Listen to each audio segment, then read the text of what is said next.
All right, everybody, welcome to the John Wick podcast. This is actually episode number 10. So I'm really trying to push out a decent number this week to try to make up for some lost time that I had. And I've got a very special guest for tonight. A good friend of mine. Her name is Michelle. I'm not going to pronounce your last name because I already messed up once when you tried to have me explain it. But Michelle, how are you doing tonight? Why don't you introduce yourself and tell everybody a little bit about Hi, my name is Michelle Langua. Um, I live in Alberta, Canada.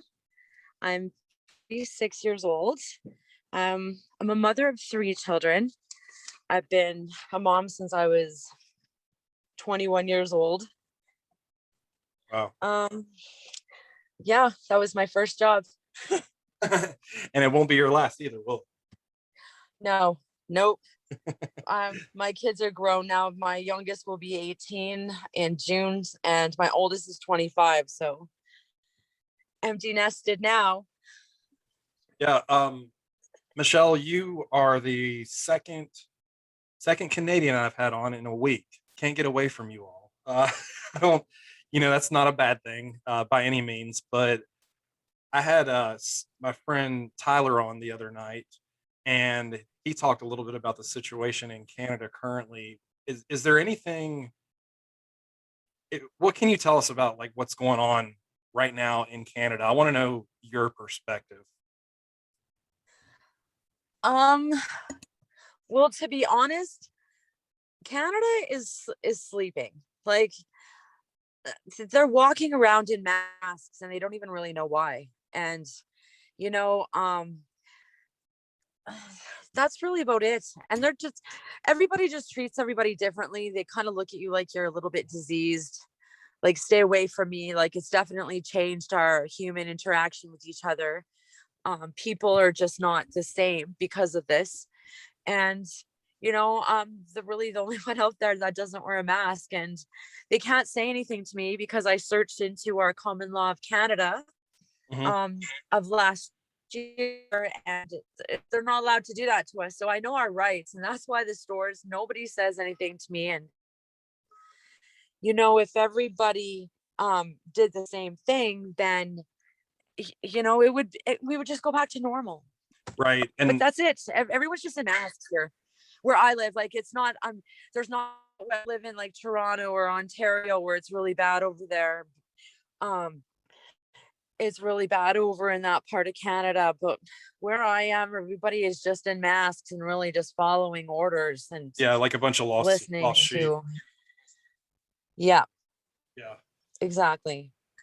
Well, it's an interesting perspective when it comes to Canada, and it's not that much different than some parts of the U.S. Or actually the majority of the U.S. And you're exactly right. There's I don't want to talk too much about you know the big C-19, um, but I really appreciate your perspective on that.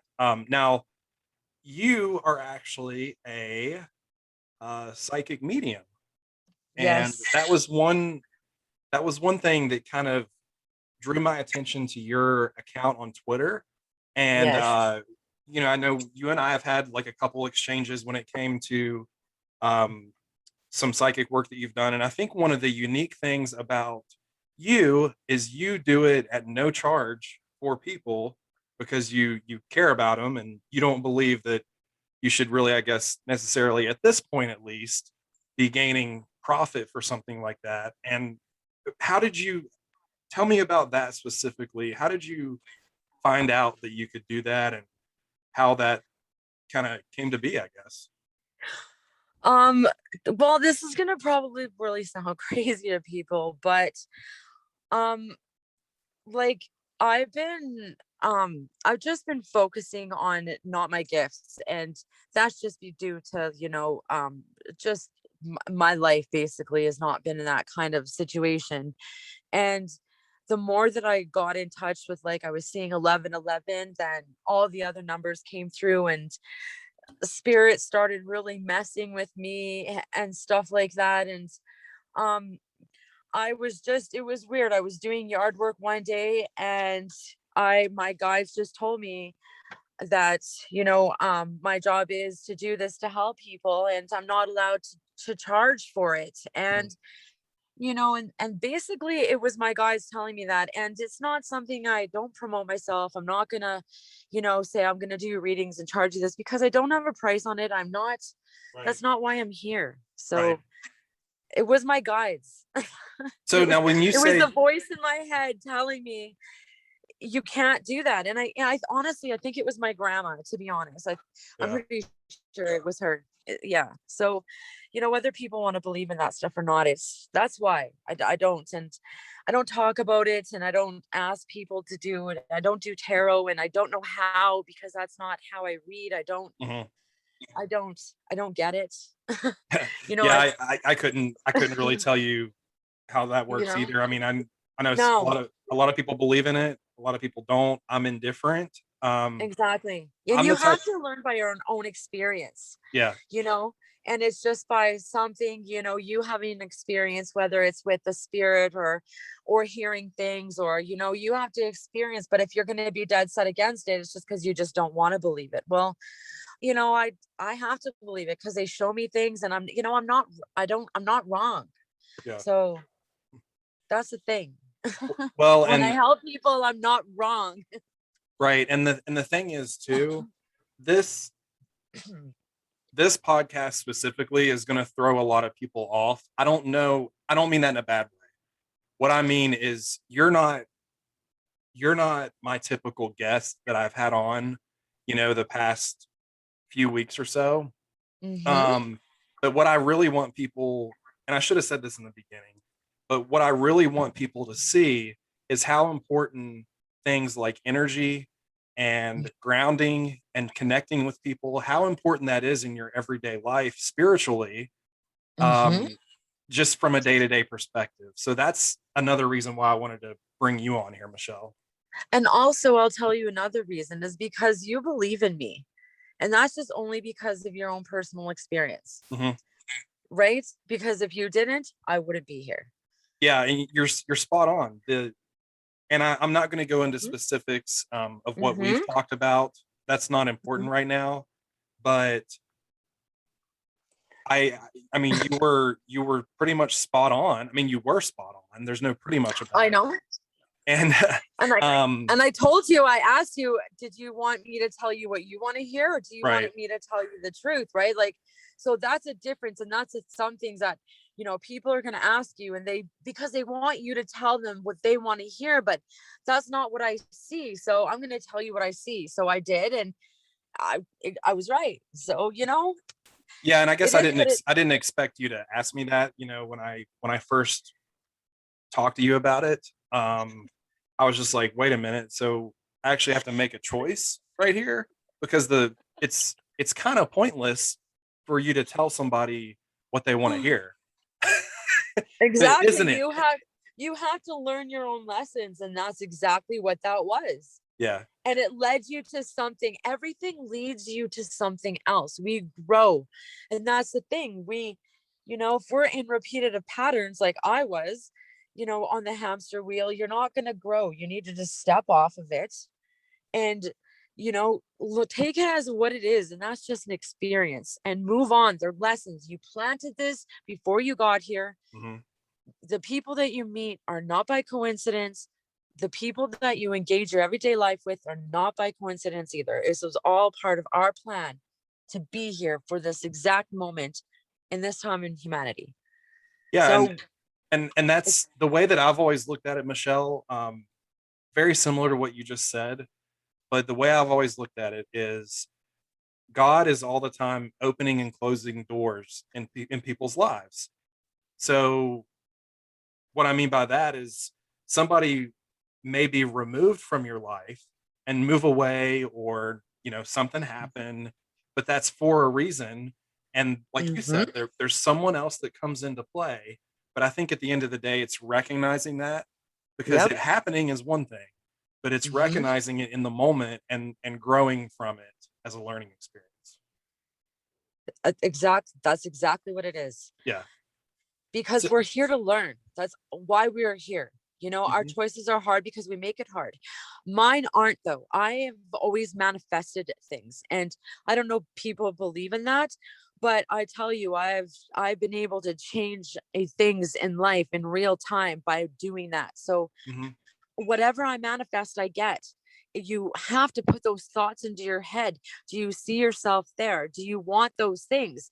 If you're going to fill though your head with those, oh, I'll never get that and I'll never do that. Well, you're not going to, because you're manifesting that reality. So you Right. have to manifest your future and what you want out of life. So, and it works. Trust me, I am an example of that. I believe in it 100%, and it's real. You start putting those thoughts out there, they're gonna come and they're gonna happen, because that's your reality. Mhm. So I just tell people to manifest it, change your way of thinking, change, put it positively. Yeah, I like that. And one of the quotes that one of my good friends, he taught me a really important lesson in life. And he said, "You get to a good place in life by making multiple good decisions over and over. Now you get to a bad place in life by making multiple bad decisions over and over." And that's exactly, we're basically trying to mirror each other right now with what we're saying, but that's exactly what you said with positive thoughts and, manifest. Exactly, because it depends, like, what side of the brain do you want to live on? The left side, where there's ego and there's self-center and it's all about you, or do you want to live on the right side where you're like, God? Mhm. So like, it's just about love and putting stuff out there into the universe, because whatever you do, it will come back to you. Right. And that's just the way it is. You have to give love and start caring about others other than yourself. We need to love ourselves, but Yeah. don't make that just the center of your whole world. Yeah. You're 100%. What I want to do, Michelle, I'm going to save one of the questions that we talked about earlier, for a different podcast because I want to have you on again. But Okay. I do want to wrap it up with asking you, the last question that I was going to ask you. What if you could go back to your 5-year-old self and tell yourself something, what would it be, and why? Okay.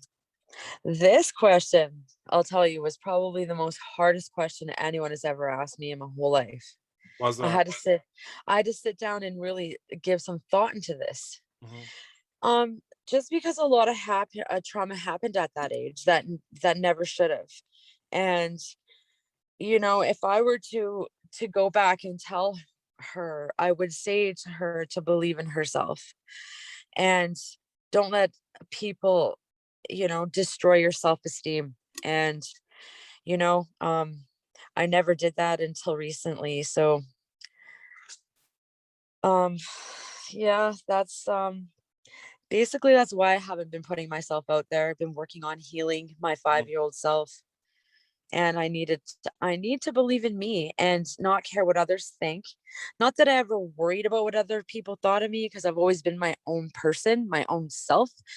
But it was just basically, being in bad relationships and your Yeah. self-esteem gets knocked to the ground, and you know, but I'm I'm here to help people heal, and in that process I have to heal myself too. So kind of doing this together. It's kind of a healing thing together, if that Yeah, makes and sense. and not only that, Michelle, but it took me, I was in a similar situation. I didn't recently, I've always grown as a person, but I didn't start recognizing it and truly developing myself until the past, well, shoot, it was probably around age 30. So my stage 3 of life, my third decade, it took me a while to learn how to forgive myself. And I think that that's something that a lot of people struggle with, is forgiving yourself, moving on, putting your best foot forward. And, I know you probably don't want people to know this, but I'm going to say it anyway because I think you've done an awesome job. You were actually very nervous before you, uh, hopped on this podcast, and I never would have realized, based on how the podcast went, that you were nervous before that. And I think you stepped up to the plate, and I think you did an amazing job. I'm really proud of you. Awesome. Thank you so much. You're welcome. Do you have any closing words for us? Um, honestly, I just want people at this time to just focus on healing yourselves, forgiving yourselves, and forgiving others. You don't necessarily have to, engage with them, but just forgive them and forgive everything that you've done wrong. Like Mhm. this lifetime is about healing. Yeah, So let's just work on healing, yeah. and that's it. I think that's awesome, Michelle. And like I said, I really appreciate you coming on here. I know there's a lot of people that respect you out there, as far as our close group of friends. And I definitely want to have you back on again, and appreciate your information and your love and devotion to what you're doing. And I'll end it the same way that I always do. A lion's roar can be heard from up to 5 miles away. Love you, Michelle. You I did love you awesome. too. Thank All you. right. All right. We'll see you. Have a good night.